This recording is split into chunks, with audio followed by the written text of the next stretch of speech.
This is Unit 2, Move to Modernity by Samson Persson, Michael Clinton, and Declan Mullen.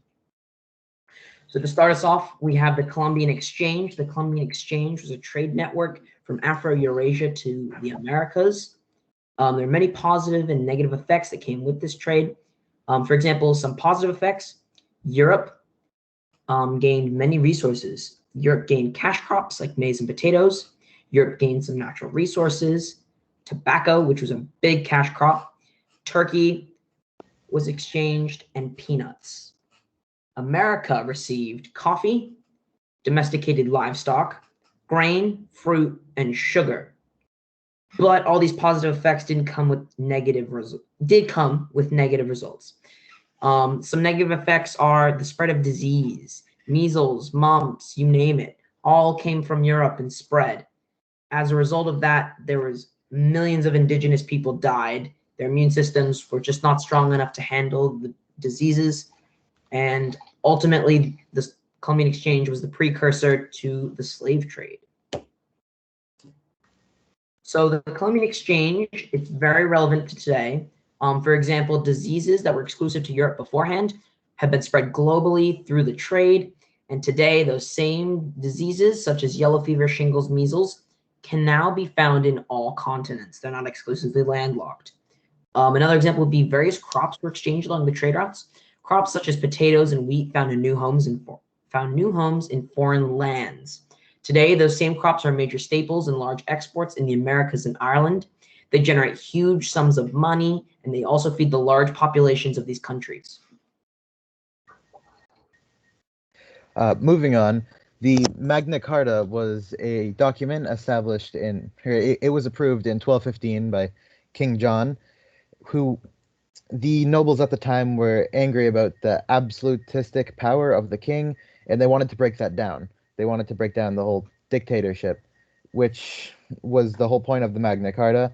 It created parliament and put the king's power in check, despite the fact that the king was still technically in charge. And it created a fair law and order for Europe at the time, and it moved us closer to what we have now.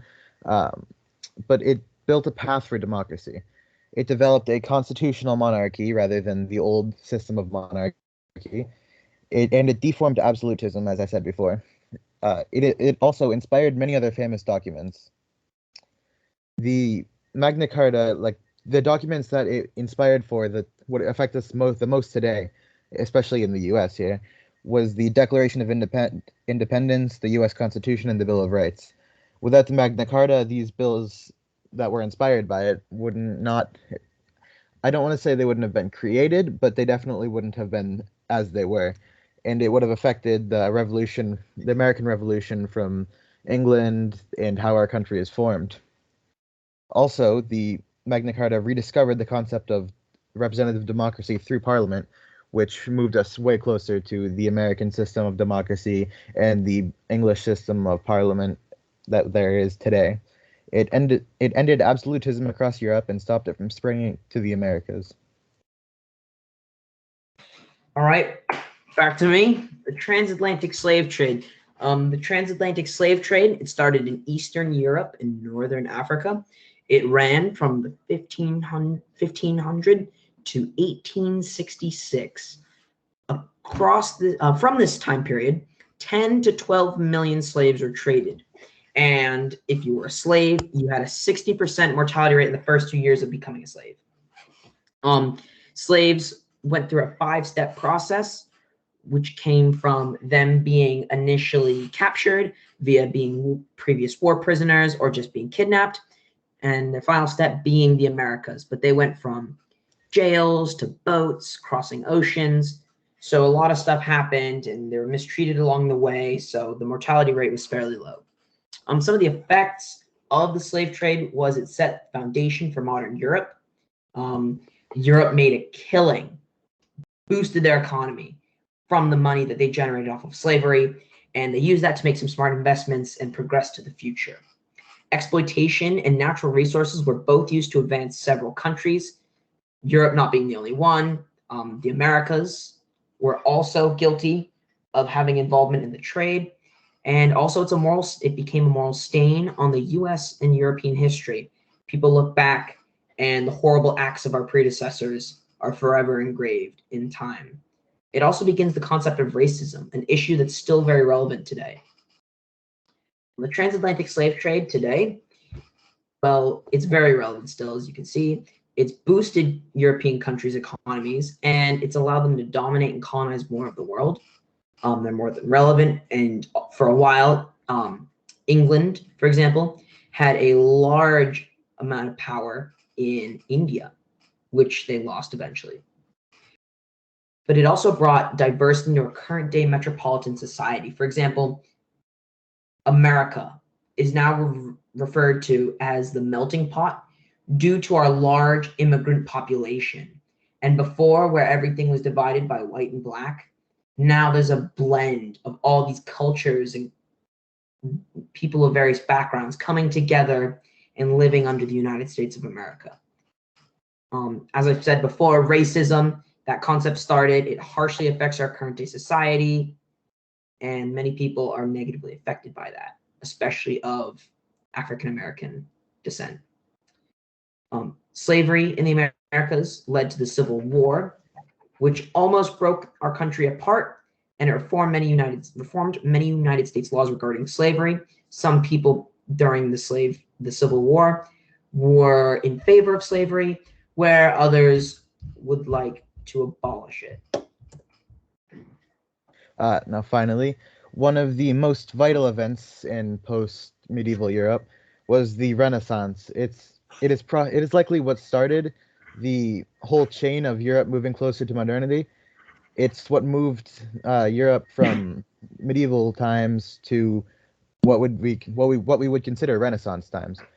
The Renaissance began around 1400 to 1500 AD in Florence, and it lasted until around the Industrial Revolution in 1700. During the Renaissance, there was a resurgence of Greek and Roman texts and arts, and it was also caused by things like the Black Death. But essentially what happened is there was a large loss of papal power. People stopped just following the ways of what the church people just stopped doing what the church told them to do, and they decided to think and live their own lives, which is what humanism is all about, the ideals of humanism. People thought for themselves, and the entire worldview changed, especially in Europe. The world could focus on things that humans should be focusing on, like science and medical things, and basically cultural things. But people stopped just listening to the church. People were given new opportunities, such as Leonardo da Vinci and Michelangelo, Donatello. They were all given the chance to create all this amazing art that is now cultured in our society today. As for how it affects us today, all right, yeah. As for how the Renaissance affects us today, it greatly affected our world by permanently changed the way that people thought. Like the whole ideals of humanism. It also brought Greek and Roman culture back into society. People now can go view like arts in museums and even arts of the Renaissance times. But the whole things of culture and art, like from the Greek and Roman times, is what inspired most of Renaissance art. Also, the philosophy of the time, people started to think, what are humans? What should we be doing with our lives aside from just listening to what the church says? Speaking of the church, it forever degraded the power of the papacy. No, there are religious people in the world. The church is still a prominent thing, but it's not nearly as significant as it used to be. Also, the Renaissance shot forward in technology, it shot the world forward in technology, especially compared to the medieval ages that the world was in before. Leonardo da Vinci invented many of the things that we use today. Like, he had the original concept for something like a tank and scuba gear. This allowed people in the future, during the Industrial Revolution, right after the Renaissance, to create those sorts of things. Thank you, Michael. That has been Unit 2, Move to Modernity. Thank you very much. Thank you. We done?